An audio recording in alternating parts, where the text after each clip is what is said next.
Hello दोस्तों, आज हम लोग क्लास 10 का एक और महत्वपूर्ण टॉपिक चंपारण सत्याग्रह के बारे में समझेंगे। देखो, चंपारण सत्याग्रह 1917 ईस्वी में हुआ था। 1917 ईस्वी में हुआ था, ठीक है। भारत में गांधी जी के द्वारा शुरू किया गया पहला सत्याग्रह जो था वो चंपारण सत्याग्रह था। भारत में गांधी जी के द्वारा शुरू किया गया पहला सत्याग्रह कौन था? चंपारण सत्याग्रह था, ठीक है ना। चंपारण जो है बिहार का एक तालुका था जहां मुख्य समस्या किसानों की थी, ठीक है ना। आज भी चंपारण है, तो आज चंपारण दो भागों में बढ़ चुका है, पश्चिमी चंपारण और पूर्वी चंपारण। लेकिन उस समय एक ही जिला हुआ करता था, चंपारण।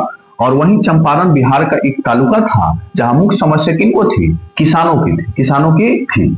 यहाँ के किसानों को प्रति बिघे 3 कट्ठा भूमि पर नील की खेती करनी होती थी। यहाँ के जितने भी किसान थे उनको एक बीघा मतलब 20 कट्ठा भूमि पर कम से कम 3 कट्ठा भूमि पर क्या किसकी खेती करनी है? नील की खेती करनी होती थी, जिसे हम लोग 3 कठिया प्रथा कहते हैं। 3 कठिया प्रथा कहते हैं, ठीक है।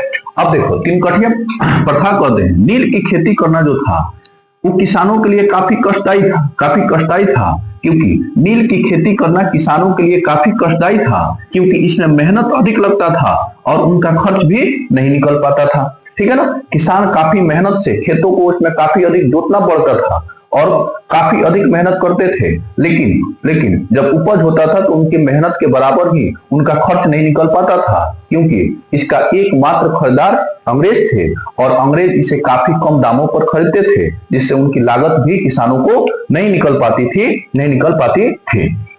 इसी समस्या को लेकर बिहार के एक किसान नेता राजकुमार शुक्ल ने गांधी जी से कांग्रेस के लखनऊ अधिवेशन में मिले, ठीक है ना। गांधी जी से कांग्रेस के लखनऊ अधिवेशन में मिले। इसी समस्या को लेकर जब कांग्रेस का लखनऊ अधिवेशन जो कांग्रेस थी उसका प्रत्येक वर्ष दिसंबर में अधिवेशन होता था, और 1916 में कांग्रेस का लखनऊ में अधिवेशन हुआ था। तो इसी अधिवेशन में बिहार के किसान नेता गांधी जी से मिलते हैं, ठीक है ना।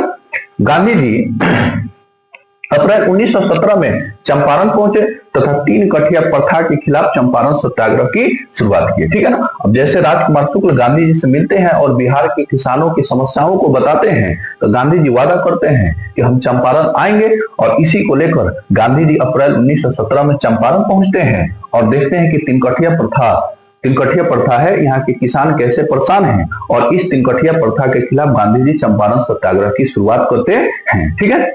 यह आंदोलन जो था इस सफल रहा तथा 3 कठिया प्रथा को समाप्त कर दिया गया, ठीक है। अब देखो, गांधी जी द्वारा चंपारण सत्याग्रह को जब शुरू किया गया तो इसमें लोगों की काफी अधिक भागीदारी हुई, लोग इसमें काफी अधिक जुड़े, और अधिक लोकप्रियता के कारण अंग्रेजों को गांधी जी के बातों को मानना पड़ा और 3 कठिया प्रथा को समाप्त कर दिया गया। इसी आंदोलन की सफलता पर रविन्द्रनाथ टैगोर ने गांधी जी को महात्मा कहा। जब यह आंदोलन सफल हो गया, आंदोलन जब सफल हुआ, अंग्रेजों ने 3 कठिया प्रथा को खत्म कर दिया, तो इस आंदोलन के सफलता पर रविन्द्रनाथ टैगोर ने गांधी जी को महात्मा कहा और गांधी जी ने उन्हें गुरुदेव कहा, ठीक है ना। अब इस सबको समझ में आ गया। देखो, इसको लिखना कैसे एग्जाम में, कि हमको कम से कम 2 नंबर में पूछता है। इस बार चांस है कि 2026 में जरूर है, ठीक है ना, जरूर है, ठीक है।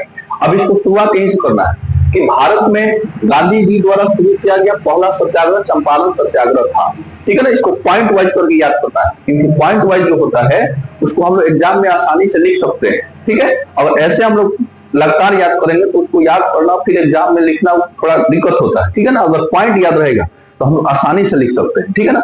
याद इसी तरह से करना है। भारत में गांधी जी द्वारा शुरू किया गया पहला सत्याग्रह चंपारण सत्याग्रह था। चंपारण बिहार का एक तालुका था जहां मुख्य समस्या किसानों को थी। किसानों की थी। यहाँ के किसानों को प्रति बीघे 3 कट्ठा भूमि पर नील की खेती करनी होती थी, जिसे हम लोग 3 कठिया प्रथा कहते थे, ठीक है ना। वह प्रति बीघा 20 कट्ठा में 3 कट्ठा कम से कम नील की खेती करनी होती थी। जो किसान नील की खेती नहीं करता था उसे अंग्रेज हर्जाना लेते थे। नील की खेती करना किसानों के लिए काफी कष्टदायी था, क्योंकि इसमें मेहनत अधिक लगता था और उनका खर्च भी नहीं निकल पाता था। इस नील की खेती करना किसानों के लिए काफी कष्टदायी था, क्योंकि इसमें मेहनत काफी लगता था और उनका खर्च भी नहीं निकल पाता था। इसी समस्या को लेकर बिहार के किसान नेता राजकुमार शुक्ल ने गांधी जी के कांग्रेस के लखनऊ अधिवेशन में मिले। इसी समस्या को लेकर बिहार के किसान नेता राजकुमार शुक्ल गांधी जी से कांग्रेस के लखनऊ अधिवेशन में मिलते हैं और गांधी जी वादा करते हैं कि हम आएंगे चंपारण। और गांधी जी अप्रैल 1917 में चंपारण पहुंचे और 3 कठिया प्रथा के खिलाफ चंपारण सत्याग्रह की शुरुआत की। ठीक है, और यह आंदोलन सफल रहा तथा 3 कठिया प्रथा को समाप्त कर दिया गया।